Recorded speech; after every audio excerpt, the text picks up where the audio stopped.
Egunon.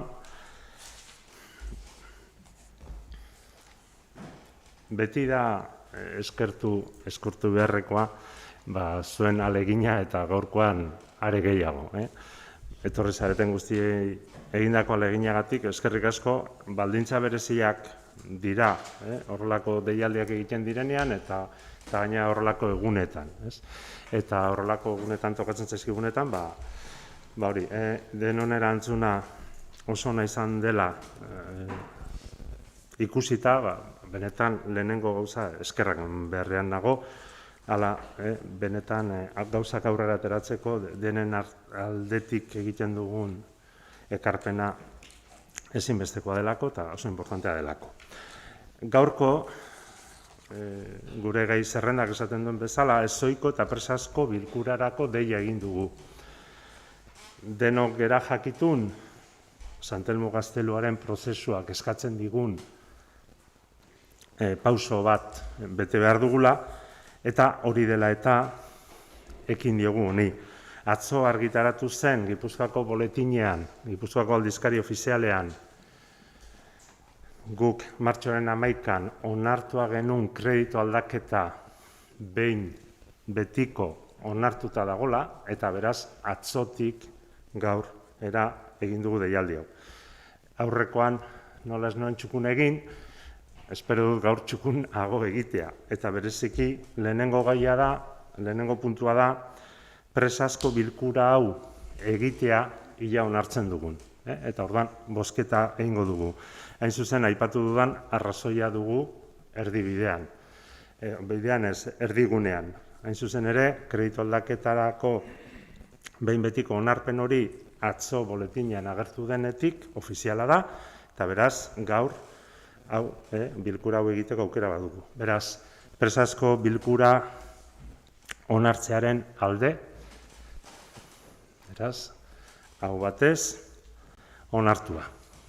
Eta, gai bakarra, eta ez txikila, da, Sant Elmo gaztelua kostu bidez eskuratzeko proposamena.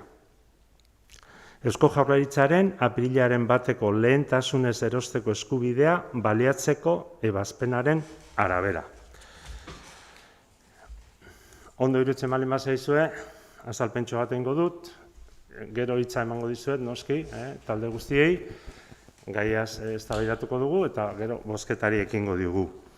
Baina, guk gaurko deialdi honekin batera, honako dokumentazio sakona irakurtzeko aukera izan dugu. Zerbitzu teknikoetako teknikari Andreen txostena, bai udal arkitektoa eta baita arkeologoarena.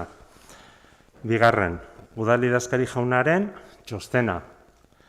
Eta hirugarren, udal kontu hartzaile Andrearen txostena. Hoiek guztiak kontuan hartuta, jarri dugu zuen eskura, alkate proposamena, akordio proposamena. Hain zuzen ere, akordio proposamen hori da, gero bozkatuko duguna. Nik uste dut, azalpen xumea bada ere, behar duela gaiak. Ez da lehenengo aldia, ontara etortzen garena, eta ja azaldua dugu. Nik uste dut, oraindik ere, azalpen gehiago eman beharko ditugula. Eta nik gaur hartu nahi nuke aurreko batean Xabier Isasik izpidea jarri zuen, esan ez herritarrei esplikatu beharko digula. Ia zergatik erosi nahi dugun, ia merezi duen. Eta saiatuko nahi zera laburrean, ez dut luzatzeko asmorik, ginen bai, herritarrei begirako bi galderari emandakizkieken erantzun batzuk aipatzen. Erantzun laburrak. Esan nahi dut, ez da azalpen luzetan ibiltzeko momentua, iruditzen zait, nien bai, funtsezkoak. Hau da, zergatik erosi nahi du udalak, zergatik proposatu nahi du udalak, Sant Elmo gaztelua, edo bertako izkeran, eta oraindik gure zaharrek gaztelu, esaten duten hori, zergatik erosi nahi dugu. Lehenengo arrazoia ezinbestekoa dena, Hondarribiaren, ondarearen ezinbesteko osagaia delako. Ez dago Hondarbitarrik San Telmo gaztelua ezagutzen ez duenik. Denok dugu gure hiriaren irudian, edo gure hiriaren ideian San Telmo gaztelua. Egia da, kanpotik ezagutzen dugula. Eta beraz, barrendik pertsona batzuk ezagutzen dute, eta pauso eman ezkero, denok ezagutzeko aukera izango genuke. Beraz, Hondarribia hobeto ezagutzen, ulertzen, eta gehiago maitatzen lagunduko digula uste dugulako. Bigarren, gaurko eta biharko hondarribitarrei zor diegulako.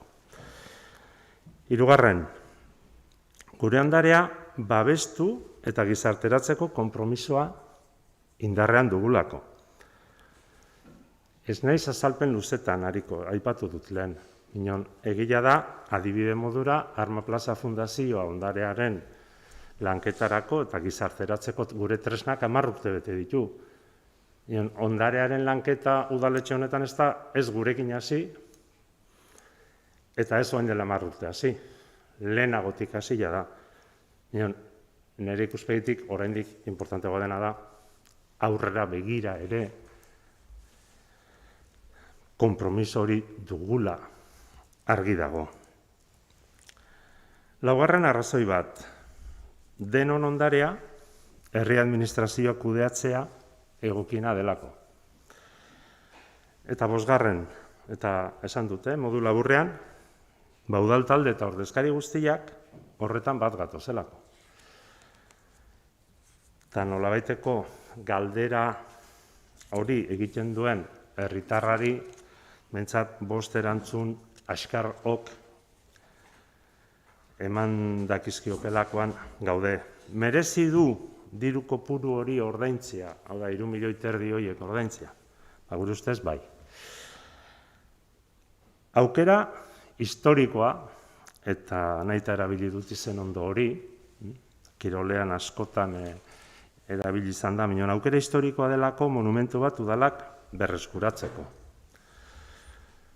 Merezi du, gure ustez, bigarren, salerosketako eragilek adostutako diru kopurua denez, ezinbestekoa delako diru hori ordaintzea lehentasunez erosi ahal izateko. Hau da, ez dugu guk negoziatzen ibiltzeko aukerarik. Etorri zaigun aukera, horrela etorri zaigu. Eta hirugarren, monumentu baten balioa dirutan finkatzea ezinezkoa denez, iruditzen zaigu beste ikuspegi batetik hartu behar dela gaia. Hau da, gaur egun erabiltzen den modu bat erabiliz, sarnaz luzeagoko ikuspegi batetik hartu behar dugulako. Ez, epe labur, eta askotan, udaletxeotan, eta beste erakunde publikoetan izaten dugun ikuspegitik, epe laburreko ikuspegitik hartu beharrean, beste ikuspegi horretatik hartu behar dugulako. Labur-labur, eta esan dut, inor nekatzeko asmorik gabe, uste dut horiek jarri daitezkela mahai gainean. Eta horixe da gure ikuspegia. Orduan, ondo iruditzen bali zaizue, beste taldeek ere hitza hartu eta adieraziko duzue. Bai, kaixo, egun on guztioi, eskerrik asko Txomin. Abotxan hitzaik hasieratik agertu du San Telmo gaztelua berreskuratzeko idea honen alde gaudela, ezta? Izan ere garrantzitsua iruditzen zaigu, alkateak oso ondo azaldu dituen 5 arrazoi horiekin bat gatoz. Eta posten gara, behingoz, zuk esan duzun bezala, adostasun hortan danok gaudela, ezta? Garrantzitsua iruditzen zaigu ere bai, ez negoziazio ekonomikoetan sartzea, baina agian bai familiari gaur hartuko den erabaki honen irmotasuna eta garrantzia helaraztea.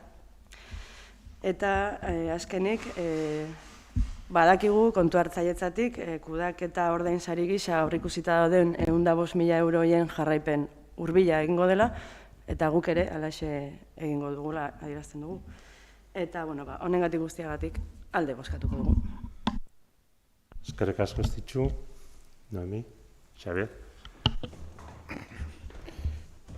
Egunon, eskerrik asko alkateari nire aipamenak egiteagatik, baina bakarrik indartzeko, aipatutako 5 arrazoi hori, eta baina pixka zehatzagoa adirazita, guk pentsatzen dugu ondare historiko, artistiko, kulturalak,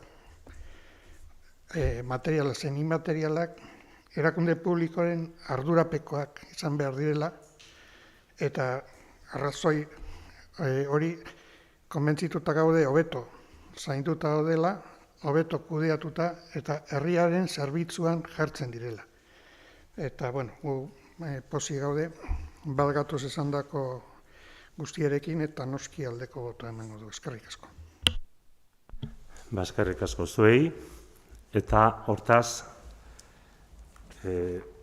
irakurri ingo dut, ez baitut irakurri, eta konturatu naiz, oantxe konturatu naiz, zer den akordio proposamenak dioena, eta bozkatu aurretik denok horri erantzun diogula argi eta garbi izateko.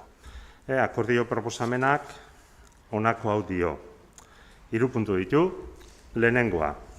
San Telmo gaztelua kostu bidez eskuratzia, Eusko Jaurlaritzaren apirilaren bateko lehentasunez erostiko eskubidea baliatzeko ebazpenaren arabera. Salerosketak udalak honako hau bere gainek hartzea dakar. 3,5 milioi euro gehi dagozkion gastuak eta zergak salerosketa prezioari dagozkionak. 105.000 euro gehi dagokion zerga kudeaketa ordain sari gisa salerosketa kontratuan jasotakoen arabera, haien benetako beharra eta jatorria justifikatu ondoren. 2. Alkateari ahalmena ematea eskritura publikoa eta erabakia betearazteko behar diren agiri guztiak sinatzeko, eta 3. Erabaki hau interesdunei jakinaraztea. Beraz, bai. Bakarrik nik ez dakit idazkari jaunak azaltzeko, zer esan nahi du kostu bidez, ze baten du Belarrietara, zer esan nahi duen kostu bidez ordaintzea? Gaztelaniaz onerosoa, bazenan ordaindu egin behar dela, kostu bat daukala. Ez du bestek esan nahi, horrek. Eskerrik asko. Argi izan da, beraz, akordio proposamenaren aldeko botoak, hau batez, onartua. Hortaz, lehen eskerrak eman dizkizuet zinegotziei, eta orain berritu egingo ditut esker hoiek. Nion baita ere, eskertu nahi nuke udalteknikariak aipatu ditut, horre hainbat txosten eta landu dituzten gure teknikariak, gehi beste bai gure aholkularia ere, eta egiten ari garen lankidetza proiektu honetan, eskertu nahi ditut egindako lanak, eta orduan gure gaurko erabakia lehen bailen jakinarazten saiatuko gara, hemen aipatu dugun bezala, interesdunei. Gaurkoz besterik ez, mila esker, Aste Santua eta Pasko Astia eta dena delakoak alik eta hobetoen pasa, eta jarraituko dugu. Apirilean 28an dugu hurrengo udalbatza. Eskerrik asko.